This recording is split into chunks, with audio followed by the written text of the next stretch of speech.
Halo, selamat datang kembali di Daun Channel, Diary of Medical Student Channel di sesi berbagi ilmu. Sesi berbagi ilmu kali ini kita akan bahas mengenai cara membaca EKG. Jadi di video ini kita akan fokus bagaimana caranya untuk menginterpretasi EKG. Nanti akan dibagi menjadi dua part. Untuk yang pertama, nah ini dia. Kita akan membahas semuanya ya, irahia ya. Irama, rate, aksis, hipertrofi, iskemia, dan aritmia. Tapi untuk yang part 1 ini kita akan bahas yang ini saja, dari I mulai sampai H. Ya, sebelum kita membaca EKG, kita juga harus tahu ukuran-ukuran atau kalibrasi normal dari suatu EKG atau mesin EKG. Yang pertama, kita harus tahu kalibrasinya dulu, apakah sudah standar atau belum. Kalau belum, kita atur dulu di mesinnya dengan kecepatan rekamannya itu 25 mm per detik. Dan untuk kalibrasi amplitudo atau ketinggiannya itu harus 1 mV sama dengan 10 mm ya. Ini bisa dilihat di bagian sini, amplitudo itu ya, ini terdiri dari 10 kotak kecil ke atasnya. Berarti sudah 1 mV sama dengan 10 mm. Seperti itu. Kemudian kita juga harus tahu ukuran-ukuran kotak-kotak yang ada di kertas EKG ini ya. Untuk kotak yang kecil, ini ukurannya sama dengan 1 mm, atau kalau dirubah kepada waktu itu menjadi 0,04 detik atau 0,4 second. Kemudian ada kotak sedang, nih. Kotak sedang itu seperti ini, yang biru ini. Ini ukurannya sama dengan 5 kotak kecil ya, jadi 1, 2, 3, 4, 5, sama dengan 5 mm, atau kalau kita ubah menjadi waktu menjadi 0,2 detik. Kemudian ada satu kotak besar, itu terdiri dari 5 kotak sedang, 1, 2, 3, 4, 5, yang ukurannya sama dengan 25 mm atau sama dengan 1 detik. Jadi 5 kotak sedang ini sama dengan 1 detik. Seperti itu. Ya, selanjutnya kita juga harus tahu mengenai gelombang-gelombang apa saja atau elemen-elemen apa saja yang ada di EKG. Yang pertama ada gelombang P ya. Gelombang P ini dia adalah gelombang defleksi positif pertama pada EKG. Positif dan negatif tahunya dari mana? Ini ya, ada garis lurus di sini. Nah, ini yang disebut dengan garis isoelektrik.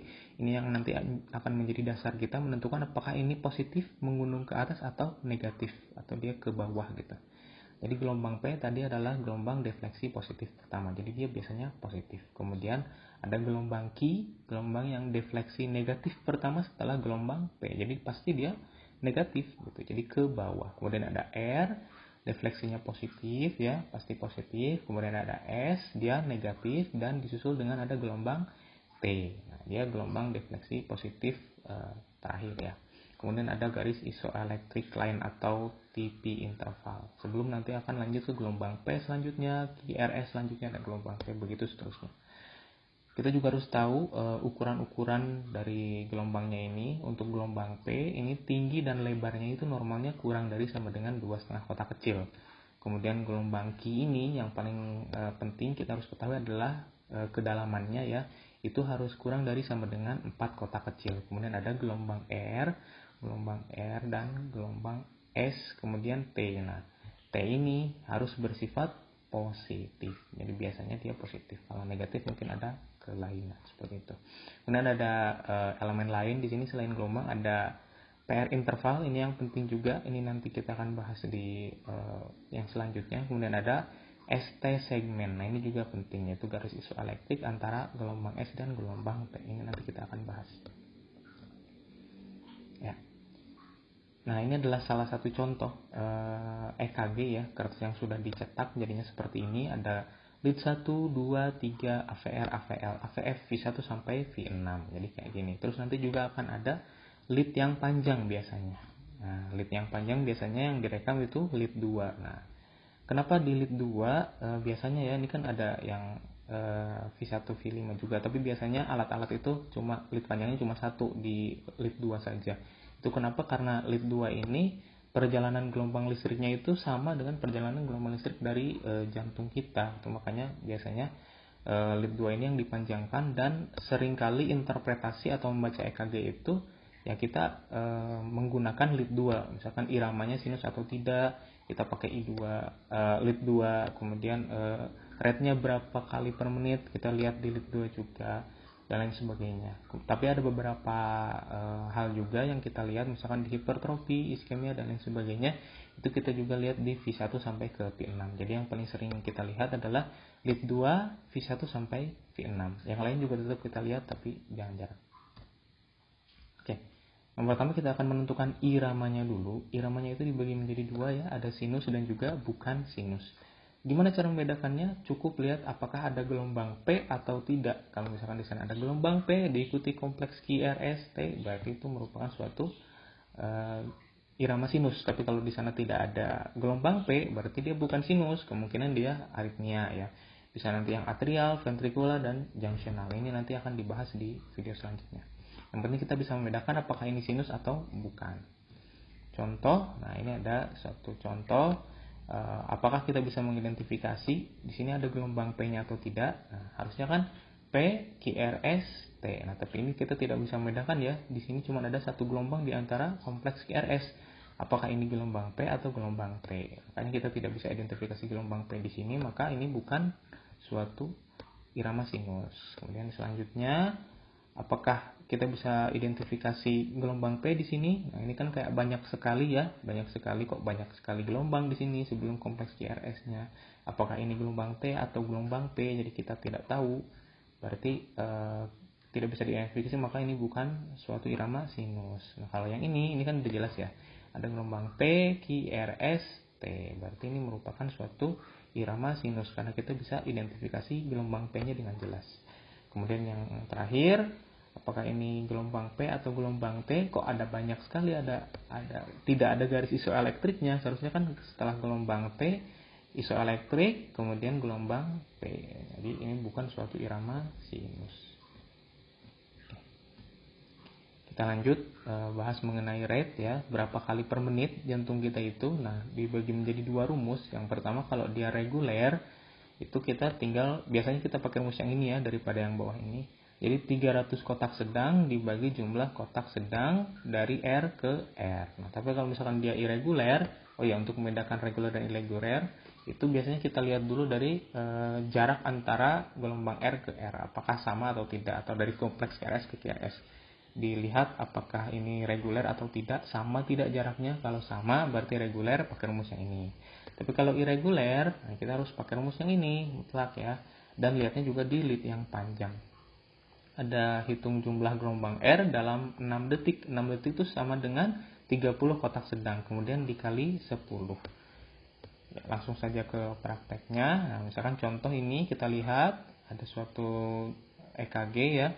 Kita lihat jarak antara R ke R-nya sama semua, maka ini reguler, maka kita bisa pakai rumus yang 300 dibagi jumlah kotak sedang dari R ke R. Ini kita lihat berapa jumlah kotak sedang ya antara R dengan R yang lain. Berarti ini ada 1, 2. Anggaplah ini ada 2 kotak sedang. Berarti 300 bagi 2, berarti heart rate-nya adalah 150 kali per menit. Kemudian yang ini kita lihat apakah dari R ke R sama. Sama, ternyata jaraknya kurang lebih sama. Berarti ini reguler. Kita tinggal hitung berapa jumlah kotak sedang dari R ke R. Misalkan yang ini ya. Ini ada 1, 2, 3, 4. Maka ada 4. 300 dibagi 4. Maka 75 kali per menit untuk heart rate kita. Nah, selanjutnya ini ada salah satu contoh yang irreguler. Bisa dilihat ya, dari R ke R-nya ini beda jaraknya. Yang ini ke sini, yang ini ke sini, yang ini ke sini, ini ke sini. Nah, ini berbeda semua jaraknya, maka ini irreguler. Maka harus pakai rumus yang satunya. Yaitu kita hitung selama 6 detik atau 30 kotak sedang ya. 1, 2, 3, 4, 5, 6, 7, 8, 9, 10, 11, 12, 13, 14, 15, 16, 17, 18, 19, 20, 21, 22, 23, 24, 25, 26, 27, 28, 29, 30. Berarti sampai sini ya. Kita hitung berapa jumlah gelombang R selama 6 detik. Ini ada 1, 2, 3, 4, 5, 6, 7. Ada 7 gelombang R dikali 10. 7 kali 10, 70. Berarti 70 kali per menit. Begitu pula yang ini ya. Ini irregular juga. Kita hitung 30 kotak sedang. Ada berapa gelombang R dikali 10. Ini contoh 150 kali per menit. Ya, selanjutnya setelah rate kita akan hitung aksis ya. Untuk menentukan aksis yang kita lihat adalah lead 1 dan lead AVF. Kan tadi ada AVR, AVF, AVL ya. Nah, untuk mempermudah kita akan menggunakan ini. Jadi lead 1 kita anggap sebagai sumbu X. lead AVF kita anggap sebagai sumbu Y. Nah, seperti biasa, sumbu X itu yang positif nilainya sebelah kanan ya. Sebelah kanan positif, sebelah kiri negatif. Nah, tapi kebalikannya pada sumbu Y, biasanya Y itu positifnya di atas, negatif di bawah. Pada sumbu Y ini yang positifnya di bawah, yang negatifnya ke atas. Jadi ini lead AVF, ini lead 1. Tinggal kita lihat dia nilainya positif atau negatif pada lead 1 dan AVF. Positif negatif itu maksudnya apa? Seperti yang tadi saya bilang ya. Kalau misalkan gelombang R-nya lebih tinggi daripada gelombang S-nya, kan ada QRS ya. Q ke bawah, R ke atas, S ke bawah. Nah, dibandingkan nih, R-nya itu apakah lebih tinggi daripada S, kedalaman S. Misalkan R-nya itu tingginya 10 kotak kecil, sedangkan S itu dalamnya misalkan 4 kotak kecil. 10 sama 4 berarti kan lebih gede 10 ya, berarti dia nilainya positif kayak gitu. Jadi dilihat di lead 1 sama lead AVF, apakah dia nilainya positif atau negatif. Kalau di kedua lead tersebut dia positif dan positif, berarti tinggal gini kan, lead 1 positif, lead AVF positif. Nah, berarti dia berada di sekitaran sini koordinatnya. Berarti dia normal aksis atau normo aksis. Tidak ada pergeseran jantung gitu gampangannya. Kemudian jika dia nilainya positif di lead 1 tapi lead AVF-nya negatif, dia possible LAD. Yang ini satu-satunya yang tidak bisa kita tentukan apakah sudah fix LAD atau belum, karena kita harus hitung koordinatnya dengan benar. Jadi kita anggap saja ini possible LAD dulu. Nanti saya kasih tahu di slide selanjutnya. Jadi kan positif di lead 1 tapi negatif di lead AVF, jadi ke atas. Nah, jadi kan apakah koordinatnya sudah mencapai yang hijau ini, yang area LAD, atau masih di sini? Kalau masih di sini dia masih normal aksis. Tapi kalau udah di sini koordinatnya, maka dia sudah masuk LAD atau left axis deviation gitu. Makanya harus benar-benar dihitung koordinatnya. Nanti di slide selanjutnya saya akan jelaskan.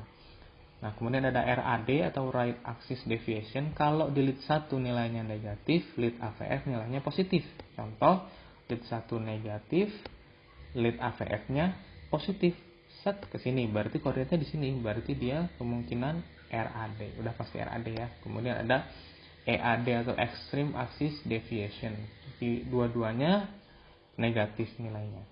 Lead 1 negatif, lead AVF negatif, jadi dia extreme axis deviation. Oke. Ya, menyambung yang tadi, yang possible left axis deviation. Gimana dong cara ngitung koordinatnya nih? Apakah sudah sampai sini atau masih di sini gitu, masih normal axis atau udah LAD gitu.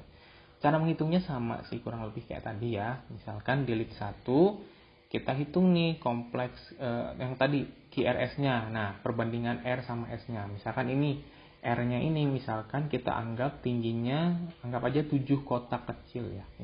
Kan satu kotak sedang ini 5, ini ada lebihnya sedikit, misalkan ini 2 nyentuhnya misalkan jadi 7 berarti. Ini 7 gelombang yang R-nya, kemudian yang gelombang S-nya ada berapa nih kedalamannya. Ini kan satu kotak sedang ini 5 kotak kecil ya. Karena ini belum full menyentuh satu kotak sedang, berarti anggap aja ini 3 lah, 3 kotak kecil, berarti 7 kurangi 3 sama dengan 4, berarti kesininya 4, lead 1 berarti 4, 1, 2, 3, 4 di sini berarti ya. Kemudian yang AVF, lihat yang QRS nya gelombang R nya ini kan ada 1, 2, 3, berarti 3 kotak sedang sama dengan 15 kotak kecil, ditambah ini lebih 1 ya, berarti 16 lah ya. Kemudian ini yang S nya kemungkinan ini cuma satu kotak kecil, berarti 16 kurangi 1 sama dengan 15, berarti 4 ke kanan, 15 ke bawah. Nah, kayak gini gitu. Berarti dia koordinatnya di sini gitu. Berarti dia normal aksis. Nah, kalau misalkan yang tadi lead 1 positif, AVF-nya negatif, tinggal dihitung aja. Misalkan contoh ini negatif ya, contoh misalkan yang AVF-nya negatif. Jadi 4 ke kanan, 14 ke atas. Misalkan jika negatif ya, jika gelombang S-nya lebih dalam daripada gelombang R. Ke atas berarti 14 di sini. Nah, kalau 14-nya di sini berarti sudah masuk LAD atau left axis deviation. Tapi kalau misalkan dia lead 1 misalkan 15 di sini ya, tapi nilainya positif, kemudian yang AVF nilainya negatif, dan masih cuman di sini misalkan 5 misalkan ya ternyata. Jadi masih di sini, maka dia belum LAD, masih normoaksis. Seperti itu cara menghitungnya. Nah, ini contoh misalkan yang ini kita lihat lead 1 dan lead AVF. Ini lead 1 jelas ya, gelombang R lebih tinggi daripada gelombang S, cuman sedikit. Jadi ini nilainya positif. Sekarang yang AVF ini jelas juga ya, gelombang R lebih tinggi daripada gelombang S. Ya, berarti ini positif juga, positif maka dia normoaksis. Nah, kemudian yang ini ya, ini gelombang R lebih tinggi daripada gelombang S-nya, maka ini nilainya positif. Yang ini nilainya negatif. Kenapa? Karena gelombang S-nya ini lihat, S itu ke bawah. Ini bukan R ya, ini S, karena S itu pasti ke bawah, R itu ke atas. Nah, ini lebih dalam, berarti dia nilainya negatif gitu. Ini positif lead 1, lead AVF-nya negatif, maka possible LAD. Tinggal kita hitung ini berapa gitu. Berarti ini 1 2 3 gitu. 3 kemungkinan 15, ini 1 2 3. Ke kanan berarti ke atas 15 gitu. Kemudian yang selanjutnya ini kan di lead 1 lebih dalam S-nya ya daripada gelombang R-nya. Ini berarti negatif nilainya. Kemudian yang AVF ini lebih tinggi nih R-nya, berarti negatif positif. Negatif positif maka RAD atau right axis deviation. Kalau dia negatif negatif maka EAD atau extreme axis deviation. Kalau yang ini seperti tadi yang bilang ya, hitung dulu koordinatnya baru simpulkan apakah LAD atau bukan. Ya, lanjut sekarang ke bahasan terakhir yaitu hipertrofi ya. Sebagaimana kita tahu, kalau ruang jantung di kita itu ada 4 ya. Ada atrium kiri, kanan, dan ventricle kiri dan kanan. Untuk atrium, mengetahui apakah terjadi hipertrofi atau tidak, kita cukup lihat gelombang P. Itu. Lihat aja gelombang P. Nah, di lead mana aja boleh sebenarnya. Cuman saya balik lagi, seperti saya bilang, biasanya kalau saya pakainya lead 2, dilihat di lead 2. Contoh kalau misalkan terjadi hipertrofi atrium kiri itu ada yang namanya P mitral atau gelombang P yang mirip seperti huruf M.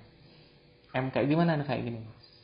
Set, set. Nah, jadi dia 2 kali. Harusnya dia kan cuma 1 kali ya. Set, naik terus turun. Tapi ini naik, turun, naik lagi terus turun. Nah, kayak gini juga. Meskipun agak kurang kelihatan, tapi ini 2 kali. Jadi turunnya nggak terlalu kelihatan. Nah, ini P mitral atau P yang seperti huruf M. Kalau ditemukan ini, maka kemungkinan dia mengalami hipertrofi atrium kiri. Kemudian yang kanan, dilihat apakah ada P pulmonal atau tidak. P pulmonal itu apa? P yang tingginya lebih dari 2,5 kotak kecil. Kan tadi ukuran P normalnya baik tinggi maupun lebar kurang dari sama dengan 2,5 kotak kecil. Kalau misalkan P pulmonal itu tingginya lebih dari 2,5 kotak kecil. Nah, kalau ditemukan ada P yang tinggi kayak gini ya, berarti kemungkinan dia mengalami hipertrofi atrium kanan kayak gitu. Kemudian ventricle. Nah, untuk ventricle ini khusus kita lihat di V1 dan V6. Kita lihat di keduanya. Ini kita pakai rumus untuk yang pertama ya. Ventricle kiri rumusnya adalah R di V6 ditambah S di V1. Harus lebih dari sama dengan 7 kotak sedang. Misal, R di V6 misalkan tingginya itu 10 kotak kecil misal. Kemudian S di V1 misalkan dia kedalamannya 5 kotak kecil. 10 tambah 5, 15. Berarti sudah lebih dari 7. Ini harus 7 kotak sedang. Kan tadi yang ini 10, berarti dia 2 kotak sedang.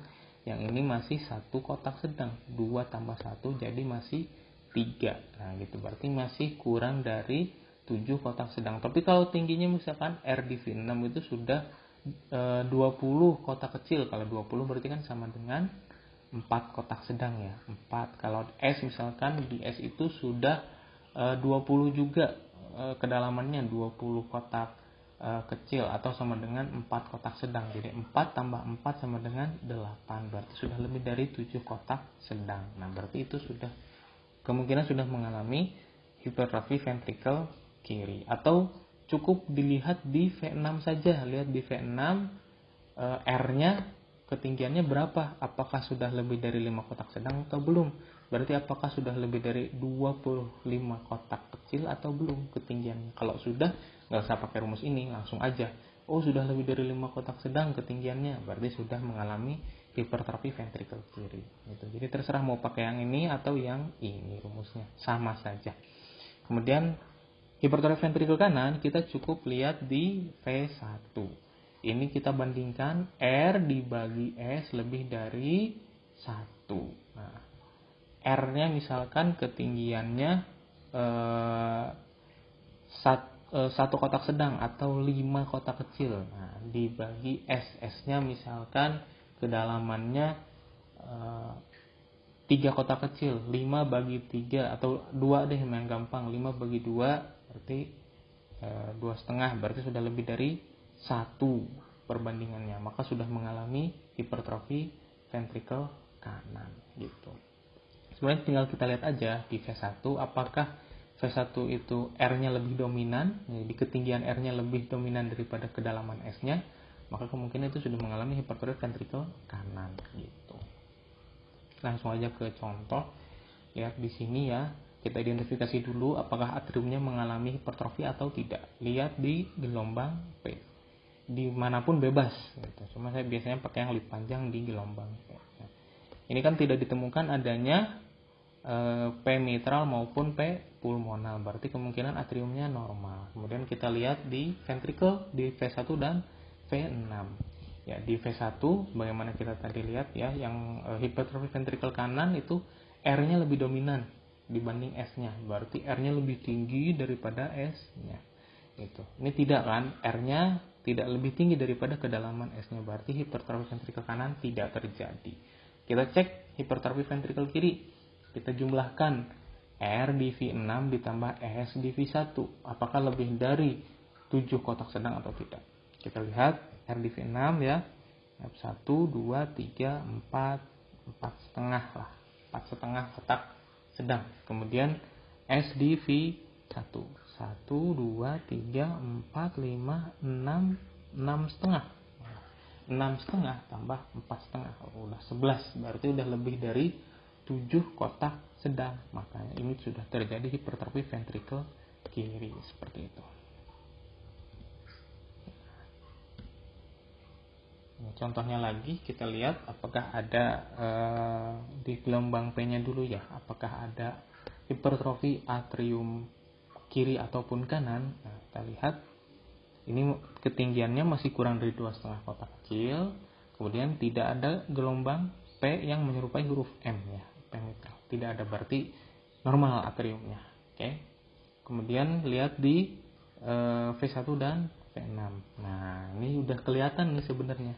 V1 ternyata R-nya dominan. Ini R-nya ke atas. Lebih tinggi daripada S-nya. S-nya sedikit kecil sekali. Berarti ini sudah mengalami hipertrofi ventrikel kanan.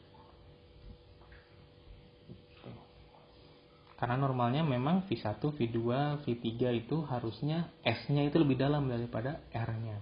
Dan V4, V5, V6 memang dominan R-nya daripada S-nya. Memang biasanya seperti itu. Normalnya.